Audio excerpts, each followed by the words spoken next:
Thank you for joining us on Black Investments Matter. I'm Antoine Anderson, and we're going to run down the 3 top stories of the summer when it comes to generating viral videos and what is the money behind them. What kind of income are these type of videos generating, not just for the individuals, but for content creators as well.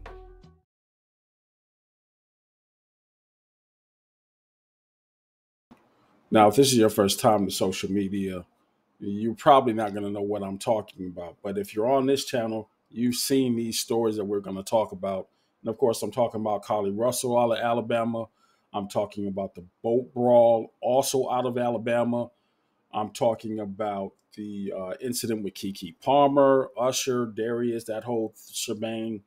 And now we're going to be talking about Brick Girl out of Houston.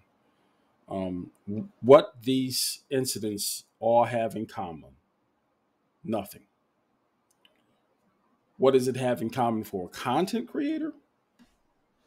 Everything. And let's talk about it for a second. See, as a content creator, we're always struggling to find something to talk about, something to put an opinion on something to put out there. Now, hopefully, like I say at the beginning or end of my videos, at the end of my videos, or what I'm going to be saying from now on, is that time is money. Not all money is good money. Watch how you spend it. This is going to apply to most of these incidents we're running down, simply because we know what drives content creation in this sphere. It is fueled by negative emotions for the most part. People want to voice their opinions. You are triggered instead of being trained. You want to be entertained, not educated. That's just the facts. We accept that as both creator and consumer of this product that we call social media. It just is what it is. But we have to make sure we are safeguarding our own emotional states when you view this information, especially when we put out opinions about certain things, about certain situations like these, without fully getting those facts. And I know what we're about to get into, so I'm going to let you guys know ahead of time that this is something that's been on my mind for a minute. Before I started doing this channel, this was a question: am I contributing to the problem that I say that I don't like?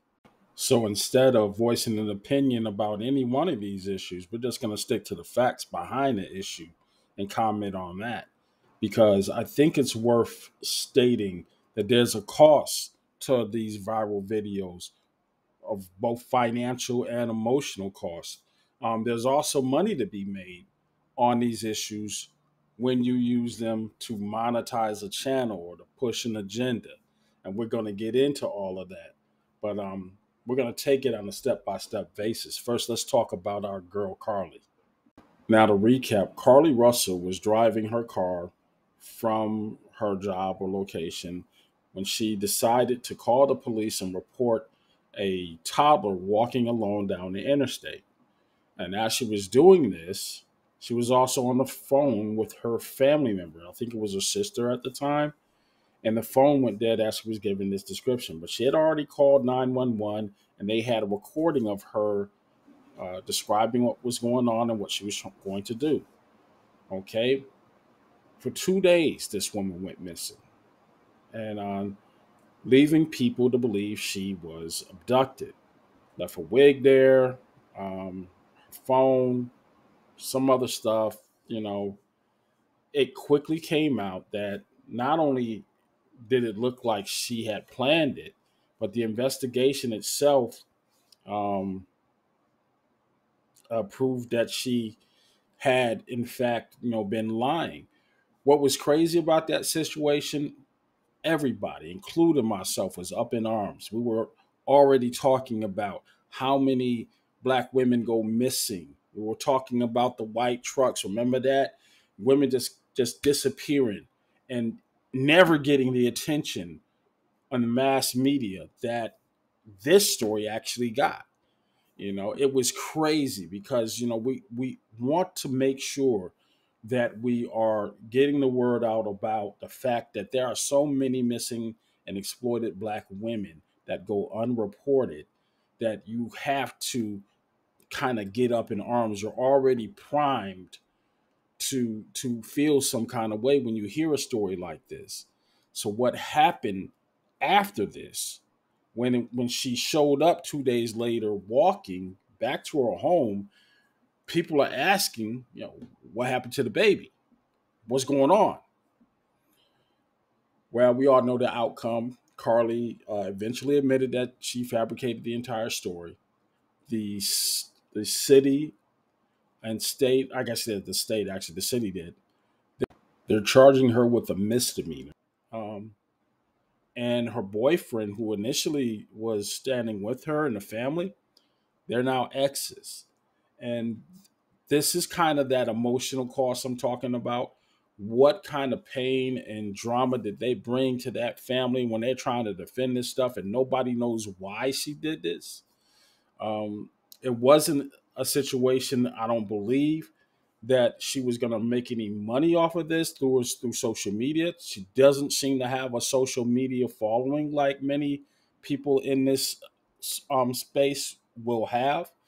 Um, it was just about the attention, from what we understand right now. Now, again, I don't know what the motive was behind this one. This one still has me scratching my head, but it makes me think that, yeah, there's just got to be something something missing in this girl emotionally to not only conceive of such a thing, but once it's conceived, still haven't said anything to the people who really supported her. I'm talking about her family. I'm talking about that ex boyfriend, let alone how we got emotionally invested in this story as consumers of the story that came through this different media outlets, only to find out that we've been played. There's a cost to that. And as we continue with the rest of these stories, the emotional cost is one thing, but what it does for entertainers, content creators, that's something else, because this topic is still being talked about. So let's move on to boat brawl. Man, this was a hot mess if I ever seen one. We had a situation here where the internet actually brought attention to something that the community actually needed, and that was a show of solidarity. There was an incident.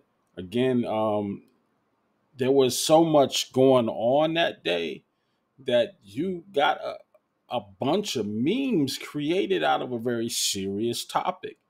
Now, what we gained through this was that the narrative that has often been associated with Black men, we only out to, destroy ourselves. You had a young boy, they dubbed him Aquaman, for jumping into the water, the first brother to swim to a fight, is what they said. Um, got there because, a single dock worker was being attacked or jumped on by several Caucasian men in that port. Now, what you have to understand about that location, this is Alabama. This was a major slave trading port. Um, this was crazy. And for that to happen there, following this Trump rally, you had this particular family on their own boat, parked in a spot that was reserved for the riverboat, for people to embark and disembark from the riverboat, and they would move after 45 minutes. Long story short, things got ugly, things got heated, things escalated very quickly. And what ended up happening is social media got a hold of this thing, and it made a bunch of content for people like myself to view.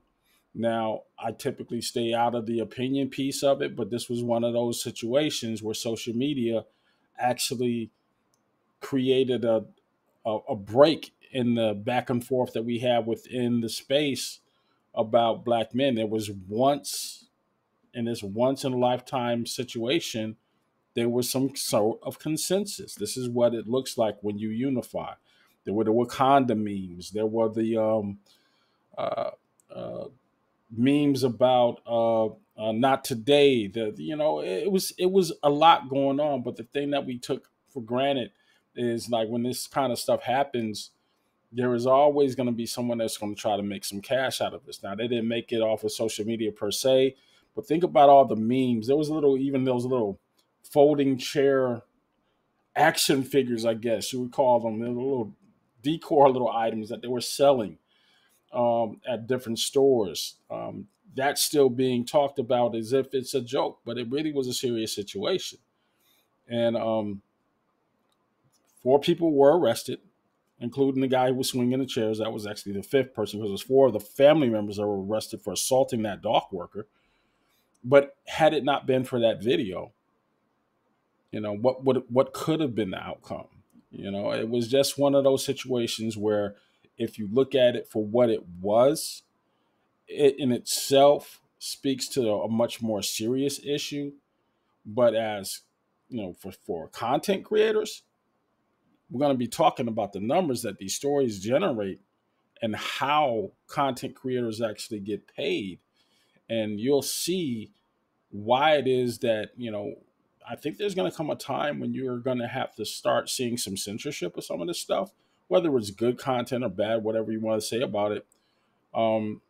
There's a lot of money to be made if you monetize this kind of information. And you have to be prepared for the responsibility that's going to come with that, because people will come for you if they disagree. And if you're one of those who have a thin skin or don't know how to hit the delete button on your timeline, you're going to have a pretty rough day. But yeah, this was probably the most talked about situation until this next one we got to get into.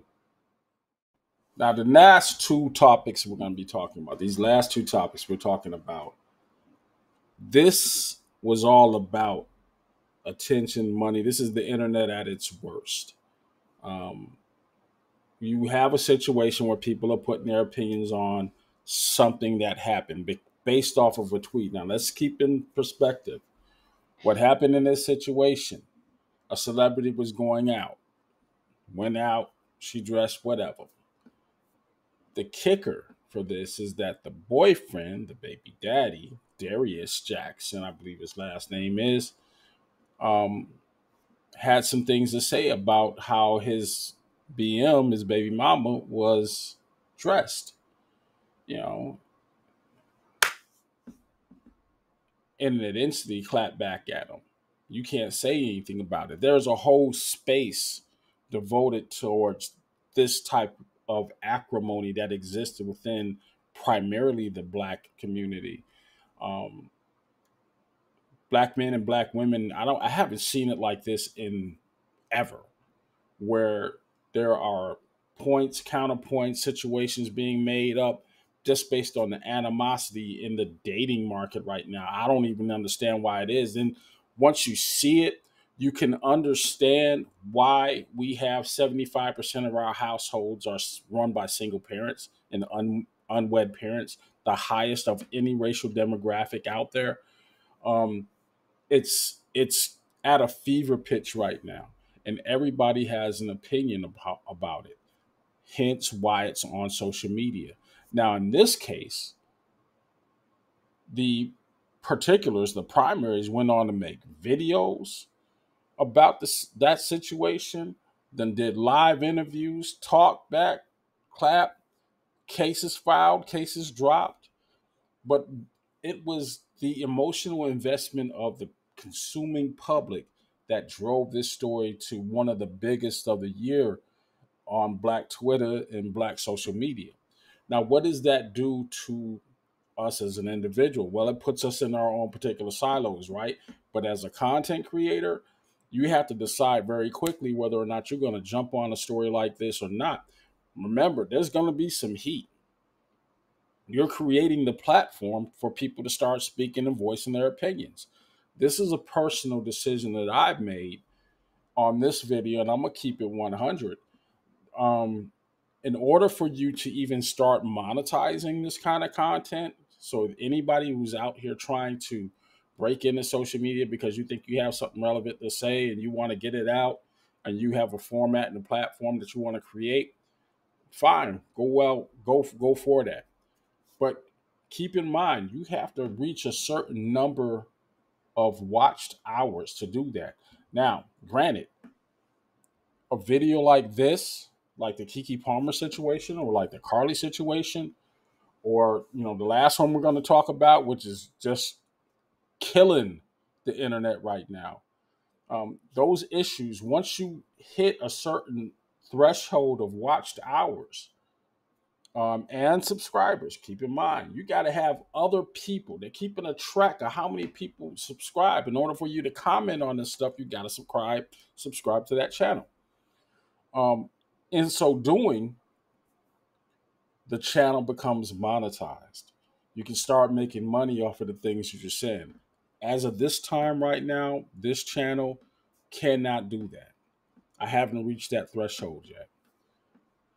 So that means what we're talking about, what you're viewing right now, that's free.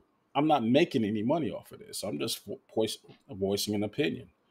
But the goal is to get to that. And this is why we're talking about this on Black Investments Matter. How are we investing our time and our money? Is this a way to earn passive income? Some people are viewing it as a way to earn passive income by whatever means. And that is where we have the issue. That's where this thing is starting to break down at, because we're starting to get content that is either manufactured or faked flat out. And it is going to hit a fever pitch with this next story, because as bad as the acrimony was exposed with this particular story with KeKe Palmer, and where the faults lie within the manscaped space and the modern Black woman space, all of that stuff. Oh my goodness, that is a cottage industry in itself, because everybody has an opinion. And like my mom once said, opinions are like buttholes. Everybody got one and they all stink. So when you talk about this stuff, keep in mind, people that don't agree with you are going to make some comments. And that's what ratchets this thing up. That's what takes it to that viral level. People get in their feelings. And you have to be particularly guarded against that, because it can lead to some trouble. And trouble is what this last and probably the most viral video of the year is, what it's all about. Whew, this one right here, I think this set us all back about 30 years, and maybe dropped our IQ levels down about 30 points. Yeah, this is the train wreck that we cannot stop watching, because even as I'm speaking, there's more and more information coming out about what didn't happen than what actually did or may have happened. I'm talking about Brickgate. And this right here is, to me, everything that's wrong with social media. It comes across as how you can create a situation and make it that much worse by putting it out in the media. I liken it to the Birth of a Nation type of event. Now, those of you who are in the woke space will know that Birth of the Nation was the name of a movie, of one of the first motion picture movies out there, that uh, it really kind of set the fuse for all the racial tension riots that happened in the early 1900s and the 1920s. What had happened in this movie, what was the theme of this movie, is that a white woman was being accosted by a black man, and this, of course, is a black man in makeup or whatever, and it featured prominently how the white knights, aka the Klan, could um, find and mend out justice to these evil perpetrators and protect white purity. That's what this thing was all about. That's what the movie Birth of a Nation was all about. You won't hear this in any classroom in Florida, by the way, because we're not going to be talking about critical race theory and what it is. So there's never going to be a space for you to talk about this subject and how it relates. Now, how am I making this connection? Let's let's talk about it. Media is used as a tool to sway emotions, just like it was with Birth of a Nation. As a result of that movie, there was such a heightened attention attention to this dastardly thing that could happen. How dare some black men attack? How what would happen if that happened to my daughter, my mother? Well, we didn't have the filters back then. People didn't have the filters that we have now. We become so desensitized to what we see in the media that a lot of the stuff kind of goes over our heads, or we just brush it to the side. But you have to remember, media was brand new. No motion pictures. Wow, this is crazy. People didn't have that filter to distinguish between reality and fiction. That said, what happened directly after those movies, after that movie, think about all the race riots. Think about the towns that were destroyed based off of nothing more than some word of mouth stories, which were usually made up. And if they weren't made up, the reprisals were way out of bounds. Ellenwood, Elaine, Arkansas, Rosewood, hundreds of other towns, Oscarville. I talk about these towns in another video. These were towns that were destroyed by white mobs, predominantly black towns. And why am I bringing this up in relation to this incident? I'll tell you why. Because we, as of right now, we do not know whether this is true or not. Whether or not she's making this up, or that something else is attributing to this. I'm not going to be one of those that put on disclaimers. We're going to talk about the money. We're going to talk about the message. Here is the message. Um, she's made about $45,000 on a GoFundMe that she created. She's created other GoFundMe's. Um, as you can visibly see, she got clocked. Um, but the narratives that came up after this incident, while she was still, you know, pleading her case about how no one came to protect her, face visibly swollen, she was denigrating black men. That black men won't come and protect her, black women. Then we found out all the other videos she's made, um, going in after light skinned folks, or what she called mixed people, um, pushing her agenda on, uh, the LBGT community, as a feminist. You know, these things start to create a pattern, so to speak. Maybe she's doing this for the attention. It's starting to look like it, right? I'm not saying that it's what it is, but there's money behind it. There's a paper trail behind this. So whether or not you believe what she's saying or what has happened and how she says it's happened, the fact of the matter is money was being made and she is benefiting from this. Now, did she have to take a willy lump just to get this thing?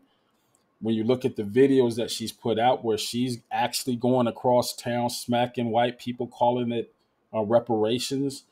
Yeah, I saw one of the videos. I have one of the videos. Actually, I have three of them.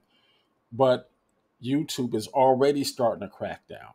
You can't get monetized. You can't get a copyright protection off of that stuff, because this is not a place to promote violence. And what's ended up happening is that the backlash that she's created within the community is now starting to overshadow the actual incident of violence against a black woman. There have been at least three Somalian men or Haitian men at this club that she was at in Houston that have come out and said, no, we didn't even see her getting hit.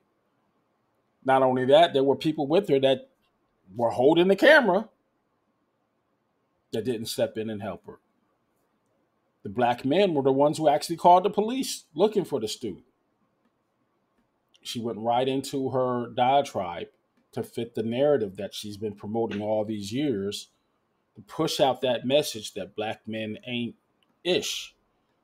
And as a result, it's driving her numbers up.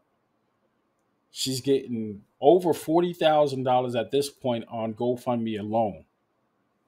The view count, which we're about to get into for all of this content that we discussed tonight, that's something else. Why am I bringing this up? Because all money ain't good money. All money ain't good money.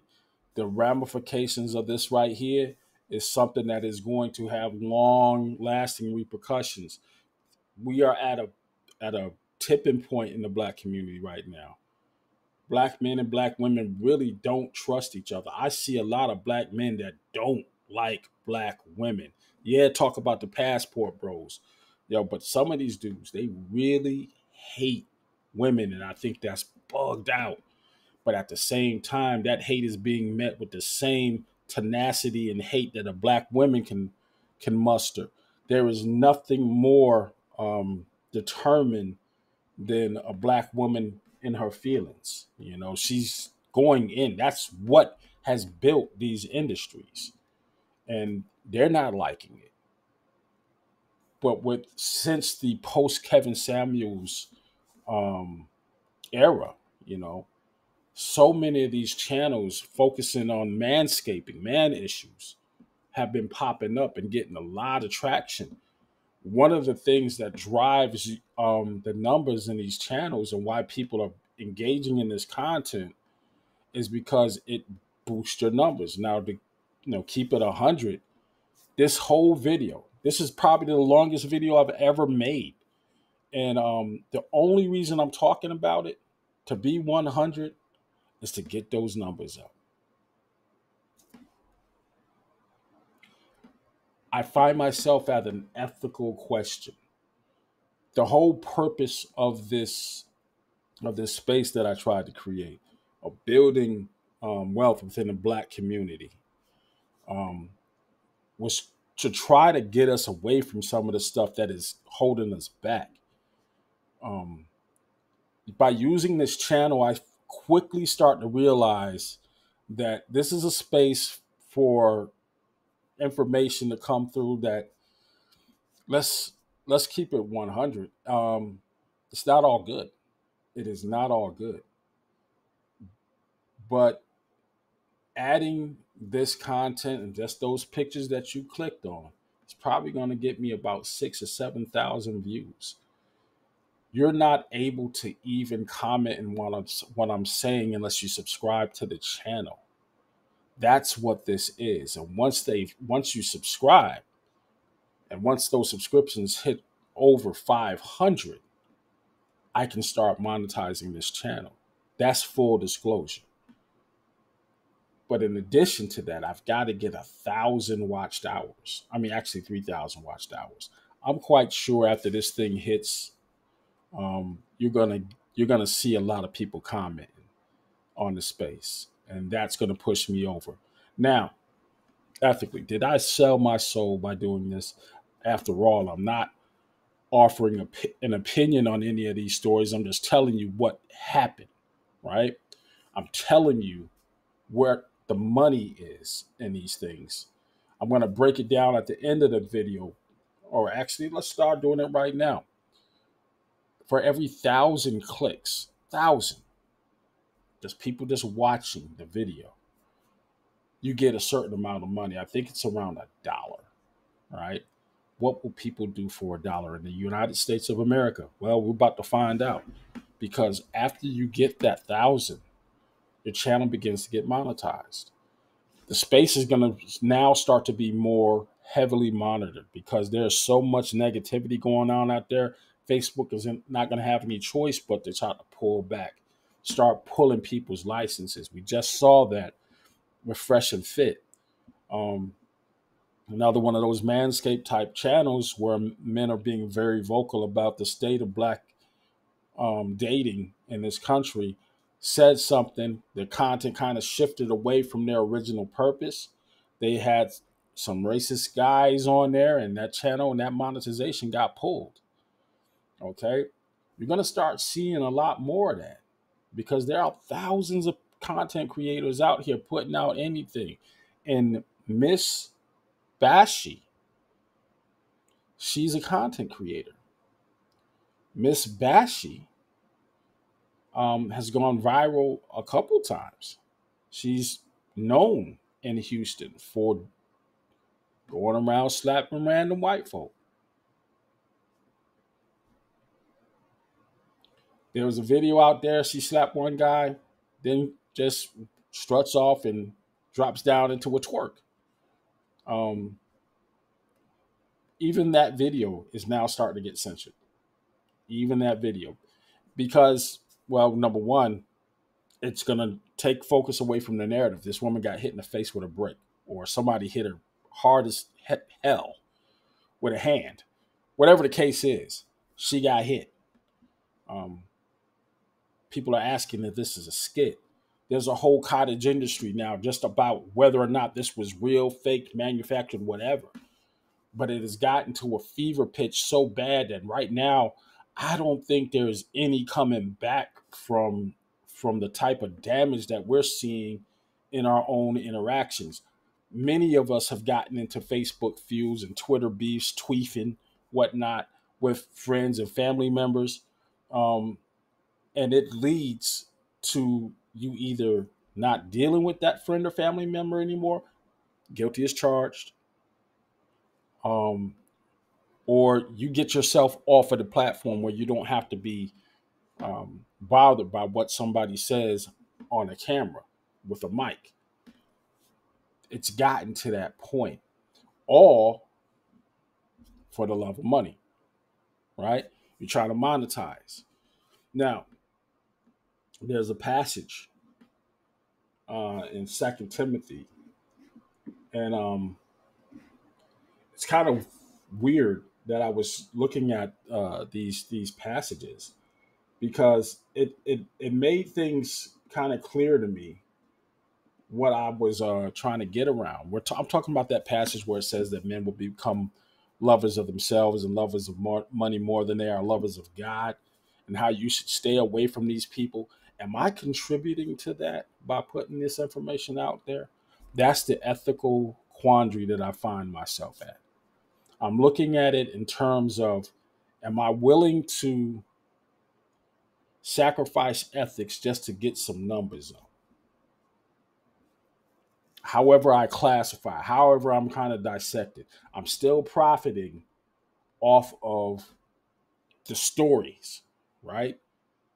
That might not be in my best interest. This might not be good money. I'm doing it now because it's not making any money. I'm not getting paid off of any of these comments in this last half hour, but it's in pursuit of that. Like I said, this is a difficult position. Even now, I'm debating in my mind, should I even send this thing out once, because it's in production right now. I'm literally producing the content right now. I have to edit it, make sure there's no copyright infringements with that first soundtrack that led off this podcast. Um, I've got to make the conscious decision of what SEOs to hit. SEOs are search engine optimizations. This is how you attract more people to watch this content. And when you put those SEO tags in, it's going to a particular group of people. This is how you can make things go viral. All right. It's hot right now. All four of those stories are still hot. You put this kind of information out there, and what you're going to find is you're going to start getting reactions. And the next thing that you want to have happen, and as a content creator, is the people to start engaging. That's where things start to go left, because people don't have filters when they're sitting behind a keyboard.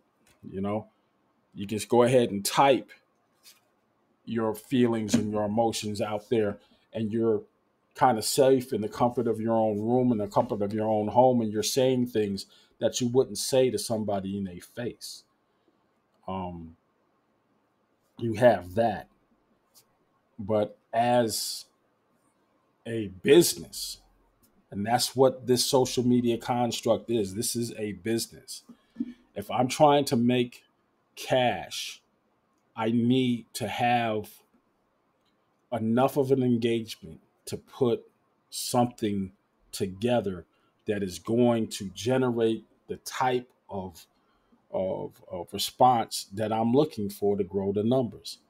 Now, as I said, full disclosure, right now I'm probably about 800 as the last count, probably about 800 watched hours away. This video is over an hour long. If you stayed with this entire video times 800 people, I will probably be in the monetization by the time this thing hits tomorrow. I've been at this space for over a year. I've got 130 videos. Usually they're about 5 to 10 minutes. I don't want to go past that. It takes too much effort. All right.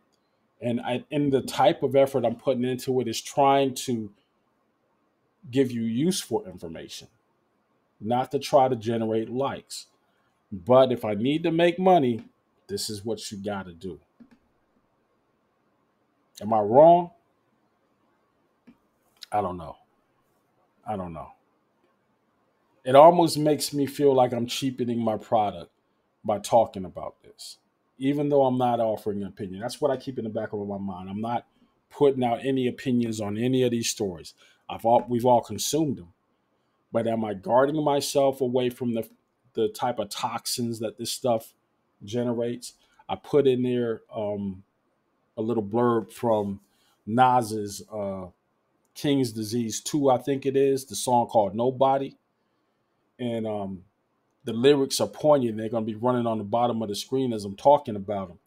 And he's talking about the internet and the energy and how it's contributing to the social decline, destroying the vibe with these headlines. These is all headlines. And yeah, it's gotten to that point. The brother was on point with that sentiment.